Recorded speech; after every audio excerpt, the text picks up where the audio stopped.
Hello everyone, HisRoyalFatness here. Welcome back to the channel. Today we're going to be comparing two tier 10 American medium tanks, the M48 Patton and the M60 Patton, both of which just received buffs in update 7.5. So I'm going to be discussing those buffs, playing a live battle in each of them, talking about whether those buffs actually made a difference to the vehicle, and if so, which vehicle is the best of the two. And without all the delay, let's just hop right on into it with the M48 Patton, which received a very nice buff to the gun handling. Now, if any of you watched my How to Play series on the M48 Patton previously, you know the one thing I complained about always with this vehicle was the awful dispersion on the move. Well, Wargaming decided, you know what, let's fix that, let's make it a little bit more competitive. So they buffed the dispersion. So both on the move during turret rotation, it's a lot more snappy. So the gun is a lot better in that kind of environment. So for this first game, we're going to be on Oasis Palm. So this is one of my favorite maps actually, and it's really good for a tank like the Patton. So let's see if we can notice whether or not that gun buff actually makes a difference to how the vehicle feels when you're playing.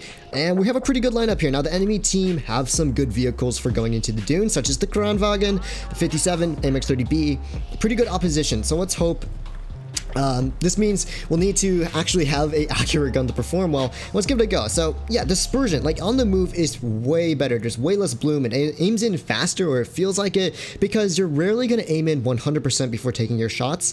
That is just kind of how things are, but you're definitely going to go for those kind of snappy shots. Now, we do get a nice shell into the AMX30B, who was just sitting on a ridge, so it's not like a shell you can really be proud of. And yeah, that was not going to go in. That was poorly aimed on my part. But yeah, okay, so this is probably going to be a good game to kind of test out that gun handling on the M48 Patton post buff. Now, the AMX30B is sitting there determined to just kind of shoot at me. I don't mind. I'm just keeping him out of the game for now.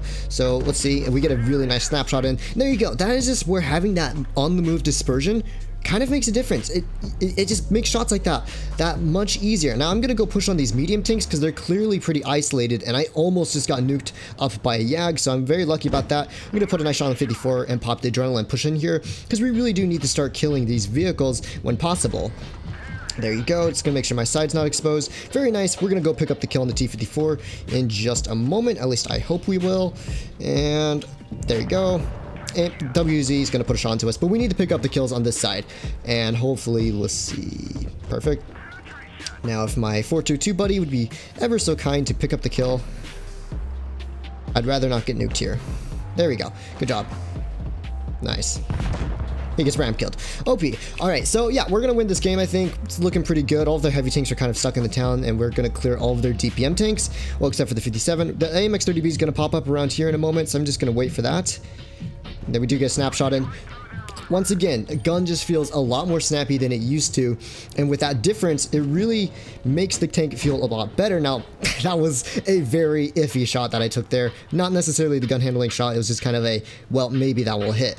And yeah, so this game, it's been a little weird. It hasn't been like the best circumstances to really test the gun handling, but I can tell you just by feeling how it plays, it makes it feel a lot more confident that you're actually going to hit your shots when you're playing this vehicle. Now, it is a pretty close game so far, and oh, no, we are not dealing with the Kron, and we're not going to hit that on the move. That's just no way. We're going to go take care of the E100. Hold down Kron. Don't want to deal with that. He's in a great spot. This E100, however, is a lot easier to pen. He's in the open. And let's practice getting some nice little snapshots in. Hopefully, now the E100 just fired, and there's a Kron. We do not want to get clipped out by him, so I'm going to push past the Kron and make sure I get safe here. We'll just farm this E100. Now, the E100 is damaged Amarak, so I'm going to aim for his turret, and he goes down.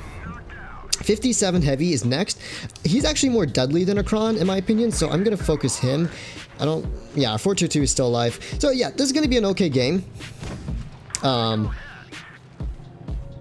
really sure how that bounced. We're gonna ram him. Hopefully that will prevent his tracks from repairing. Put a nice HE into him and start turning towards that Kron.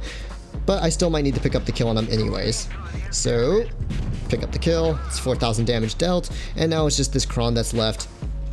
Okay, to be fair, I didn't really need the gun handling too much in this battle, but you know, there were some shots, like the shot on the 30B, that was just much easier, made a pretty significant difference to how comfortable the tank is when you play it, and you know, it's still a pretty good example of just the Patton in general performing really well. So yeah, the gun, you feel the difference. Even when you're not shooting, when you're just turning your turret, you feel the difference there. And that was a pretty good game. We did about 5,000 damage.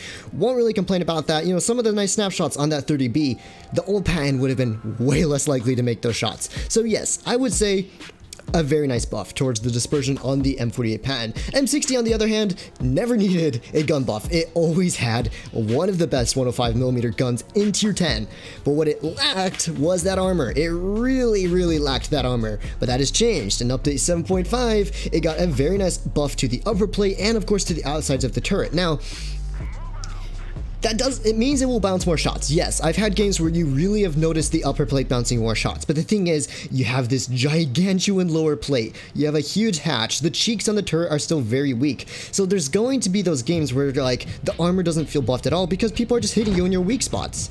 That's never going to change. The weak spots on this tank are still gigantic, no matter how much the upper plate gets buffed.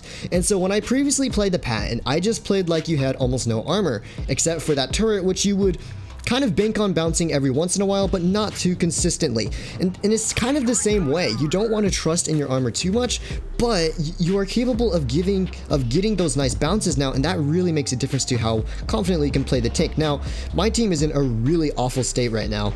It's just me and these two guys versus pretty much the entirety of the enemy team, so this is not going to be a very comfortable game for me. I'm going to do my best to kill this Progetto 65 while he's in the open. Now, he has TDs covering him, yes, but if we can get the kill up here, we take complete control of the top of the map, and let's see, we get a nice track shot there, and the 183 is not even looking at me, which is great. So I'm going to pray for a nice high roll here, and we do get the max roll, nice. And yeah, see, like you can see, it does have an armor buff, but I'm not really banking on it. I'm not using the armor in this kind of scenario, not very much. So this is a kind of a classic example of, yes, you have an armor buff, but most of the time you're not going to be really using it. You're not going to really trust in it too much. It's really having a good gun, and that's what a medium tank really is valuable, is that mobility and gun handling. If you have a good gun and decent mobility, that's all it takes to have a really strong medium tank. And sure, having an OP armor profile does help, but you'll find in the majority of situations, you're not really going to be using that armor a ton. I mean, if you look at this game, I've bounced like pretty much no shots at all. But it doesn't really make a difference. I was still able to take positioning and do my thing. So we might bounce a shot from the 628, and there you go. There's an extra bounce I'm getting there, that right off the upper plate. So you can see, yes, you are going to get those extra bounces, but it's not enough to really make a difference, and he gets killed. So it was a pretty good example of the M60, but I have noticed from playing it, there are those games where you get those extra bounces. Like that bounce from the T62A, that probably wouldn't have happened on the old M60.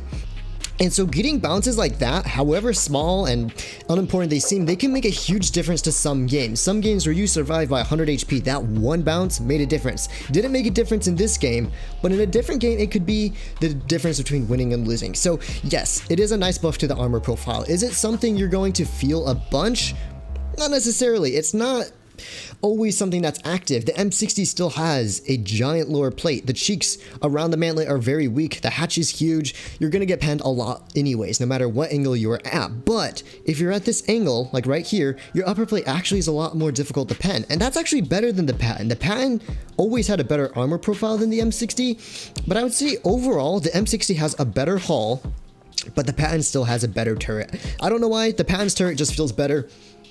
Maybe it's because more people try and shoot at the hull because it's generally speaking weaker, but you know, both buffs are nice to the vehicle. I think the one I felt the most though was to the M48 Patton's gun. It just is so much more snappy, and that makes a huge difference. When you can take snapshots, your armor is better. Think about it. The old M48 Patton, you had to aim shots, or you just had to snap them off and pray the shot hit. Not anymore.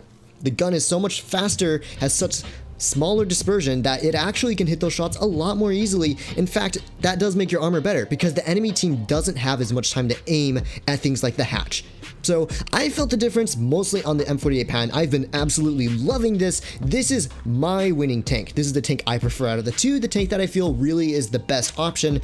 However, that is always a personal opinion. Some people may think the M60 is god tier. Some people may think it's the Patton. This is just my opinion. And with that out of the way, that is today's video. Thank you everyone so much for watching. Please feel free to like the video if you enjoy this and subscribe for more content. You guys are awesome, and I hope you all have a wonderful day.